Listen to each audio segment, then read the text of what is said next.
say goodbye to Excel because ChatGPT's code interpreter is here. The latest model from OpenAI ensures that the language model can easily understand Python code, analyze data from Excel sheets, CSV files, and other popular formats, and reply to you in natural language. To get started, you need to have a paid account for ChatGPT, and then you will be able to access the code interpreter model by going to your account, settings, and in the beta features, you can select plugins and code interpreter. Turn on the code interpreter model so that you can access this model and upload your files and start analyzing data easily. When you activate code interpreter, you will have to go to GPT-4 and then select the code interpreter model. When you activate this model, you will see the new plus icon here, which allows you to upload files. And when you click on it, you can head over to wherever your Excel file is. So when you open this up now, you will have this GPT-4 model and you will have the code interpreter option that you can select in order to start uploading files and analyzing the data. Once I click on it, I'll find that there's a new plus icon over here that allows me to upload files. And when I click on it, I have the ability to easily upload files now.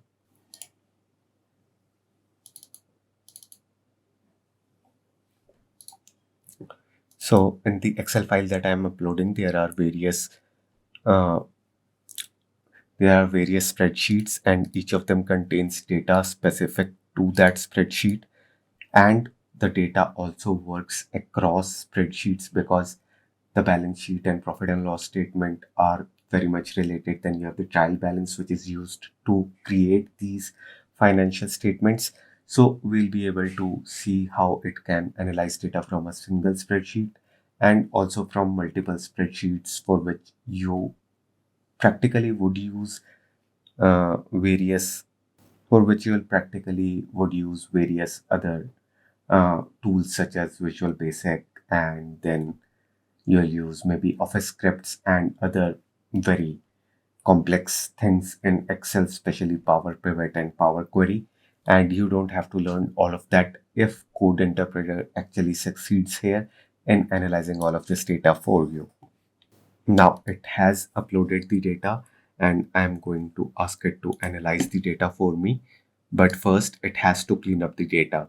Now, part of working with data, as you may know, or anyone who has ever worked with data, is cleaning the data up because it can take a lot of time to clean up your data, to properly format it, to properly structure it, so that when you are analyzing it, you don't actually fall into any pitfalls or encounter errors.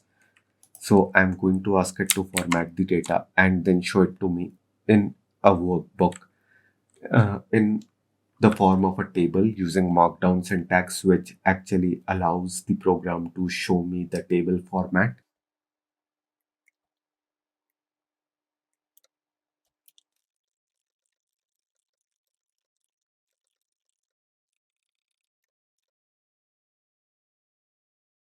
Okay, so let's see how it works. The good thing is that it will actually show you how it is cleaning up the data and the thinking process that it goes through.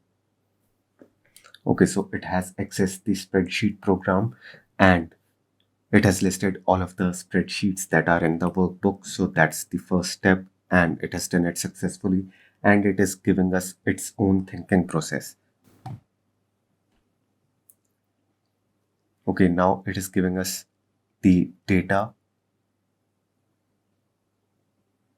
from the trial balance. But that should not be, that's actually not correct because there are a lot of other data in it.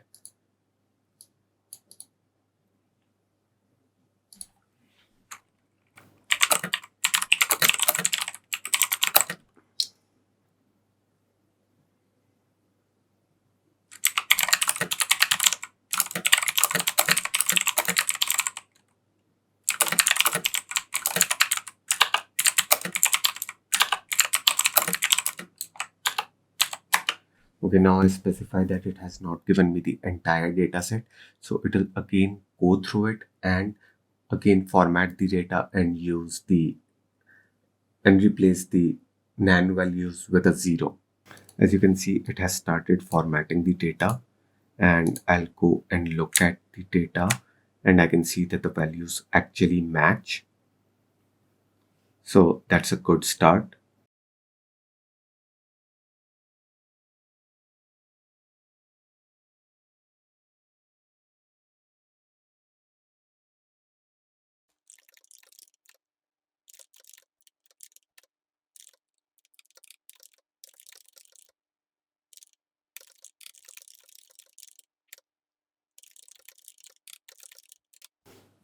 So I'm giving it further instructions to remove the data that is not needed, because it has taken the date and the empty columns to also have a value in the trial balance, and that is not something that I want.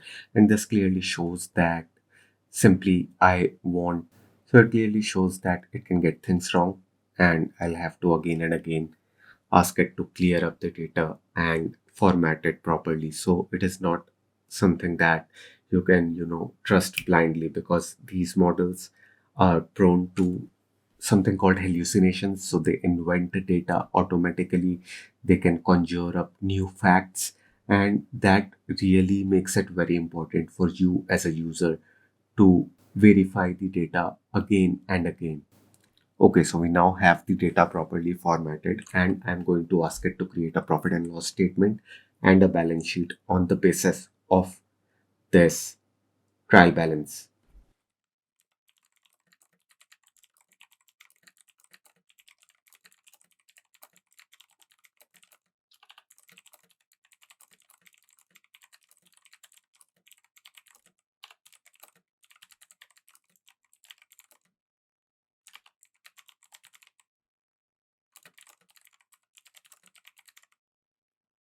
Let me just zoom in a little so that you can see more clearly. And it is going to create a balance sheet and a profit and loss statement for me, and we'll cross check it with the one that I extracted from QuickBooks Online.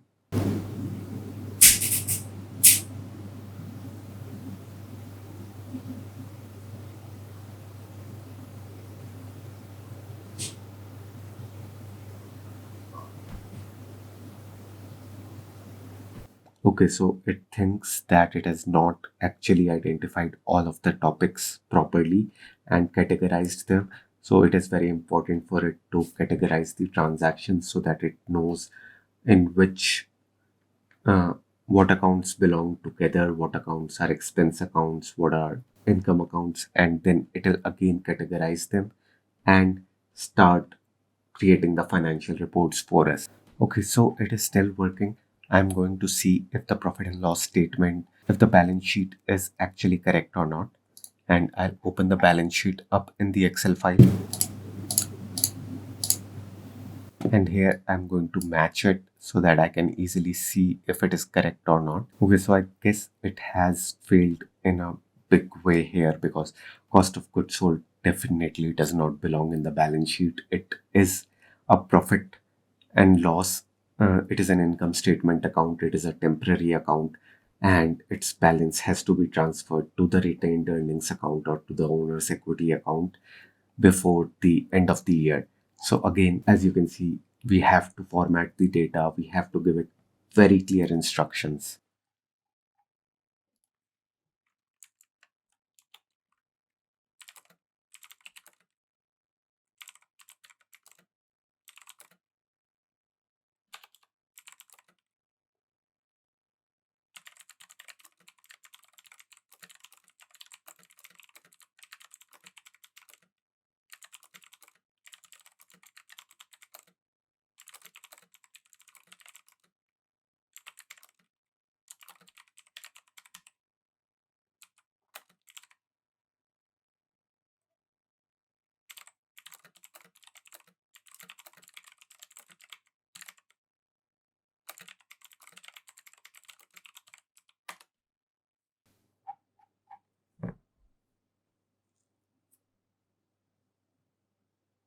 Okay, so I have asked it to reject the data that it created, and I'm going to get it to format the balance sheet and the profit and loss statement I provided through the Excel sheet, which I downloaded from QuickBooks online, so that we have some real world data to work with.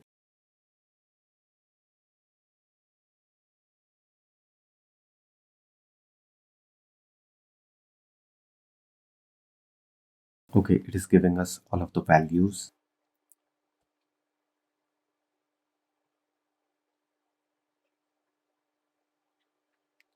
And the problem that we are coming across again is that the data is not correctly formatted. So I'll have to again try with a CSV file that is properly formatted so that I can get straight into the analysis side of things.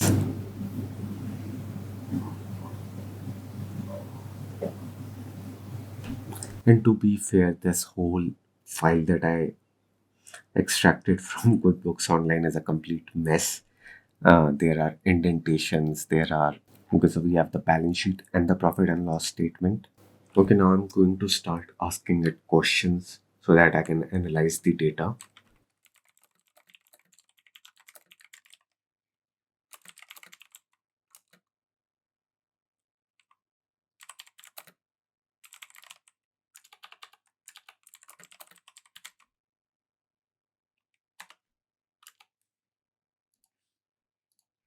So, if you don't know, current ratio simply is a liquidity ratio that tells you if a business has enough current assets to pay off its current liabilities, that is, made financial obligations in the immediate future. So, it gives me a brief explanation of what the. So, on the basis of very specific examples, it is again going and reformatting the whole data. Okay, so it has calculated the current ratio to be 1.62, and it shows that it is really good, especially for a design agency. We know that the quick ratio, which is specifically more geared towards merchandising and manufacturing businesses that hold on to inventory, is not that much different from the particular current ratio when it comes to service based businesses. I'm going to calculate the same thing in Excel. So I'm going to first name the ranges. So I have total current assets over here, and I'm going to define the name. And I also have total current liabilities. So I have current ratio, and it is current assets by current liabilities, and ChatGPT was able to correctly calculate this data for me. Okay, now I wanted to calculate some other important financial ratios on the basis of the balance sheet and the profit and loss statement, and then we are going to go back to our spreadsheet and calculate them manually to see if it is able to actually calculate the values without much of our intervention.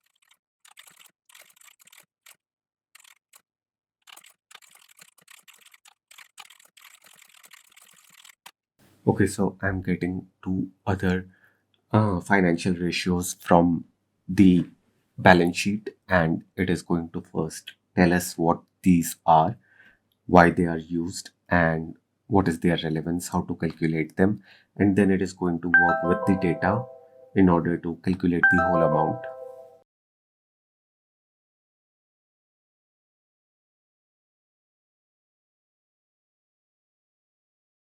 Okay, so it has calculated the debt to equity ratio as a negative number, which means that the debt is too high for the company.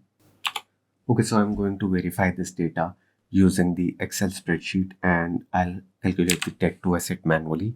And to do that, I can go and select the total liabilities and then divide it by total assets.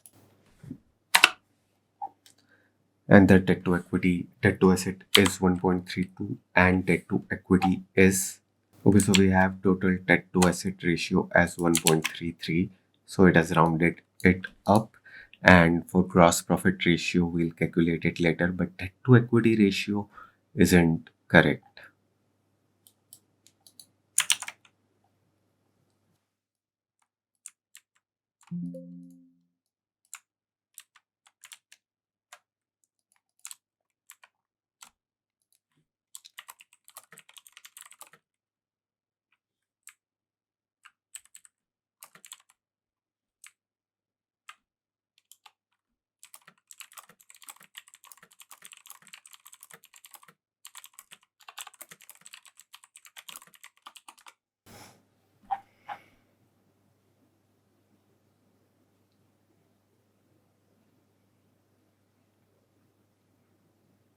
Okay, I'm asking it to verify the data once again and let's see what it gives us.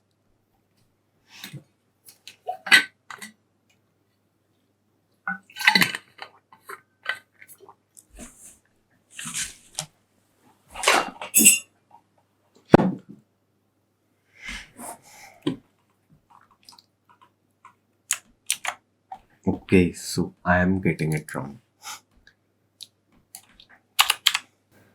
Oh, that was really messed up from my side, and I was able to verify my incorrect assumption that I was doing things correctly, and I'm going to divide it by total equity. And here I have.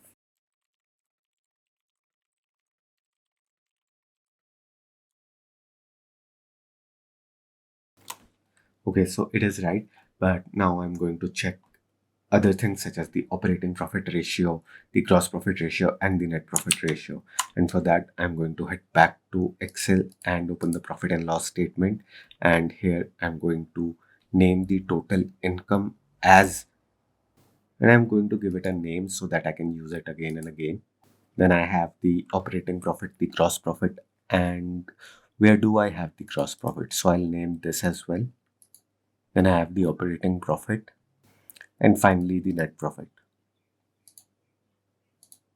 Okay, so I've named the ranges. I'm going to enter the name.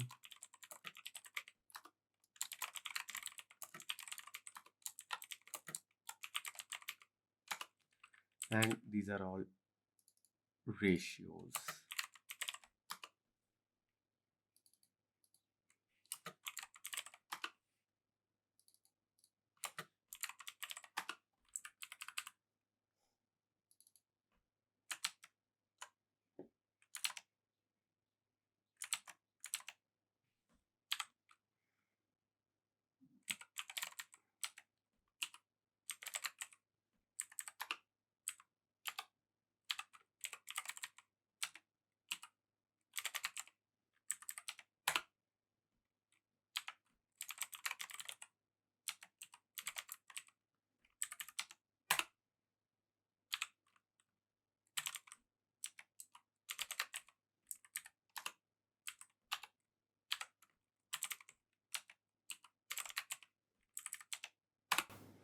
Okay, so I have the values here and I'm going to correlate them with, and I'm going to cross check them with the one I was given. So the gross profit ratio is 0.96 and that's correct. And then the operating profit ratio is 0.45, which is also correct because it has rounded it up.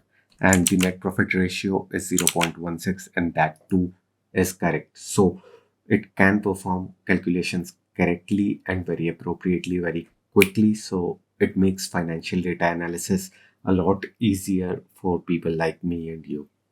Okay, as you can see here, I was able to verify if the data presented to me was right or wrong because this time I made a mistake personally and I cross checked it with the model and it was able to verify the calculation. And you will have to do that again and again because it can get things wrong and you can also get things wrong. After all, we are both intelligence, maybe one is natural and one is artificial. Okay, so what I want to do now is get some, I want to get some more data, and for that I can go to Kaggle, and this is a website that hosts a lot of data sets that you can download and use for practice exercises to maybe analyze. And I'm going to use data from here to see if we can get really good data analysis from this program.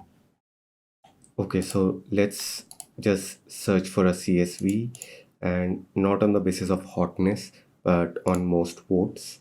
And we have COVID-19 open research, Netflix movies, and TV shows. So maybe I'll go with the Netflix movies and TV shows because that's what I'm into more of. And I'll download the dataset. I'll of course have to log in with my account so that I can continue with the download. And the good thing here is that the CSV file is properly formatted so that the program will be able to easily understand what the data is, how it functions. It is not something like what we had with QuickBooks Online. The data is well structured here. And I again click on download, wait for it to download, and I'm done. Okay, now I'll go back to chat.openai.com so that I can, upload the file and see again GPT-4, and I want code interpreter to be enabled so that I can upload the file. And okay, so here's my file. And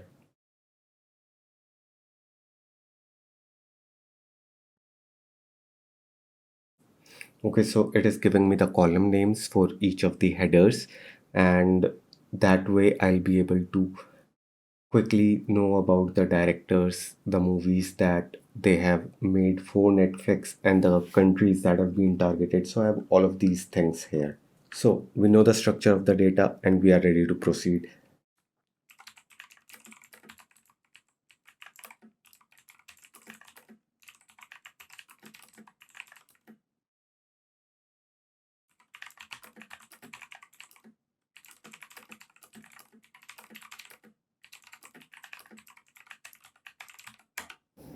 Okay, so we are going to get into some data visualization.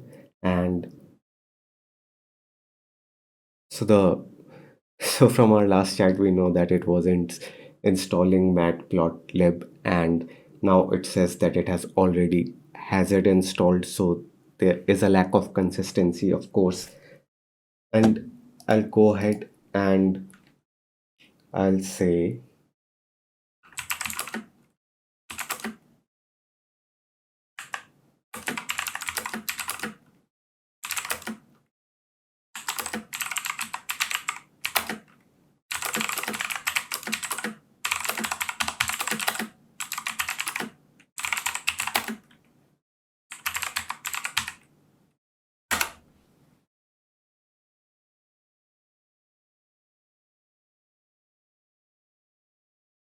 okay, so it is working now, and it will go through our data and it will try to find out and condense that data so that it can then give us a really good graph.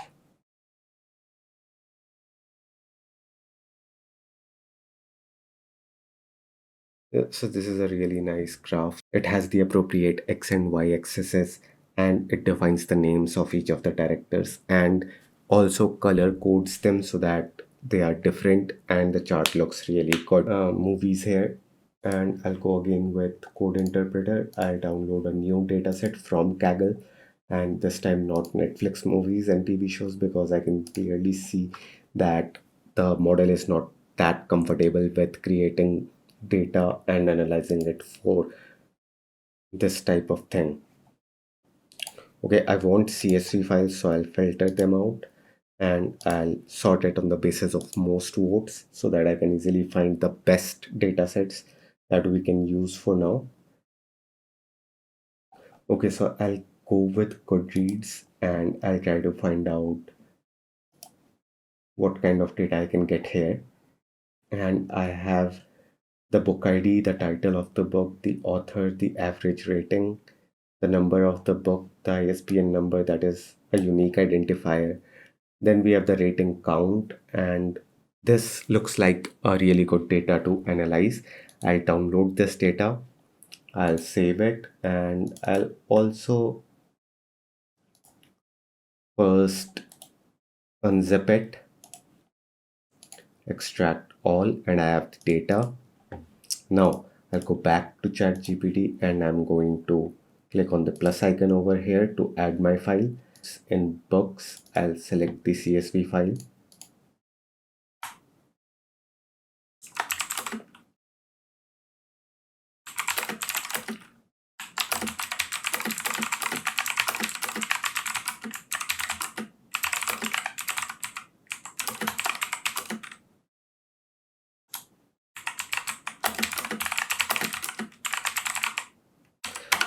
Okay, so now I've given it a prompt to give me the top 10 books on the basis of the ratings here, and let's see if it is able to give me that.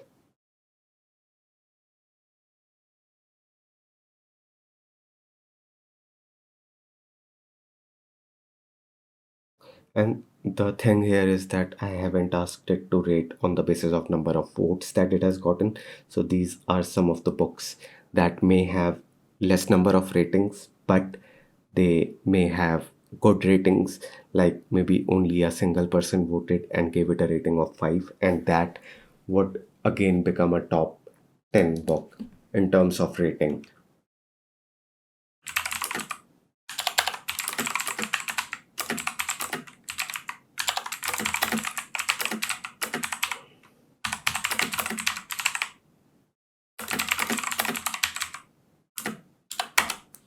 Okay, so now instead of ratings, and that is the average ratings, I wanted to give me the data, filter it out, and sort it on the basis of uh, the vote count.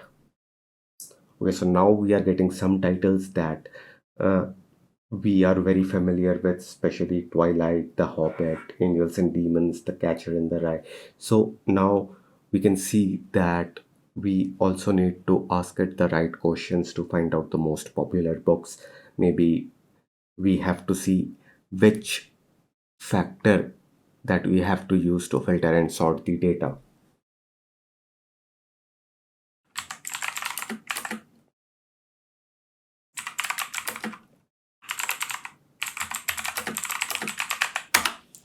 Okay, now I wanted to create a graph and it has to sort of automatically figure out what type of graph that it should create and then create a graph accordingly. So it has created a bar graph, and that is the most appropriate graph here to compare data that is in different rows.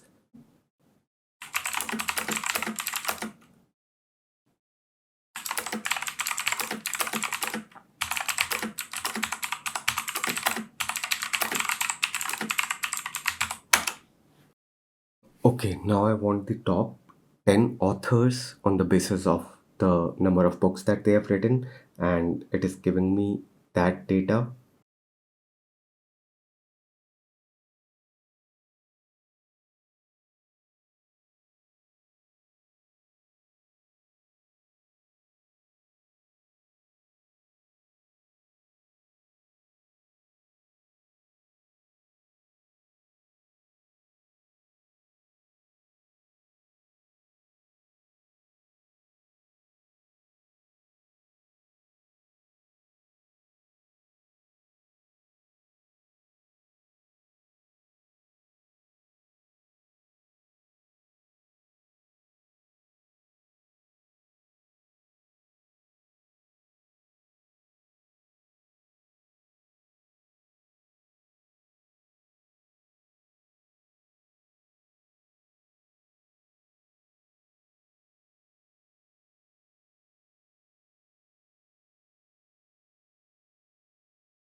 And I believe that I want a very specific chart for this. So create a I wanted to create a bubble chart.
editing, because that is also a very good example of the new things that this model can do. And I'll upload a basic image.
Okay, so I think it is going to be able to perform this action because there are Python libraries that enable this kind of functionality. And let's see if this model is able to do this right now. And this is really exciting because it opens up a whole world of new kind of software in which you will be able to edit videos, edit pictures just by simple text prompts. So learning the complexity of different software won't be an issue for most of us then.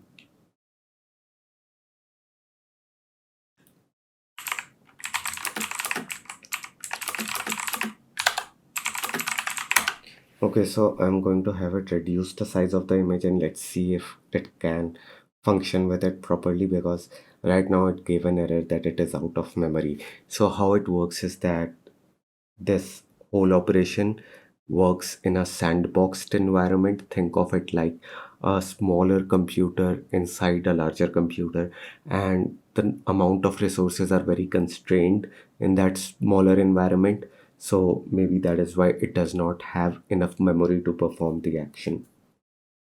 And maybe as this feature rolls out, as more people start using it, maybe the company expands the ability to create, to work with more, to work with higher resolution files. And let's see what we get here.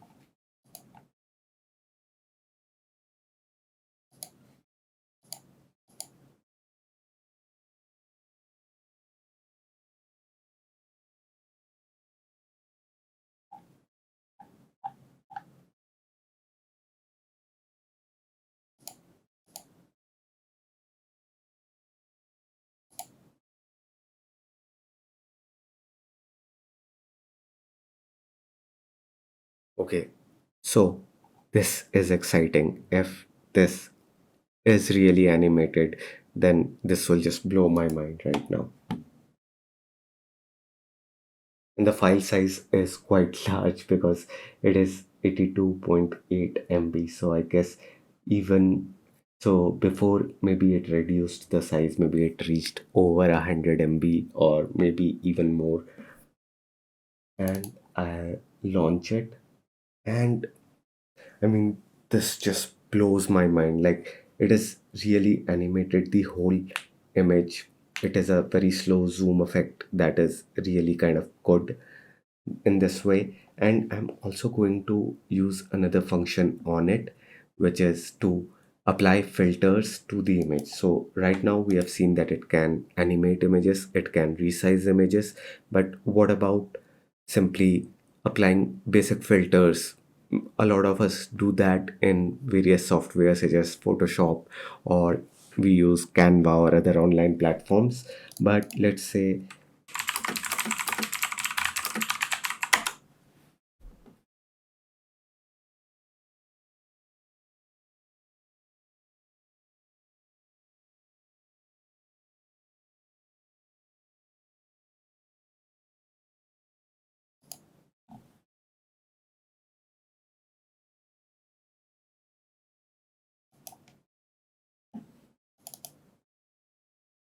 See, I told you guys this thing is really amazing. There are a lot of use cases for this, especially if you are running a small business.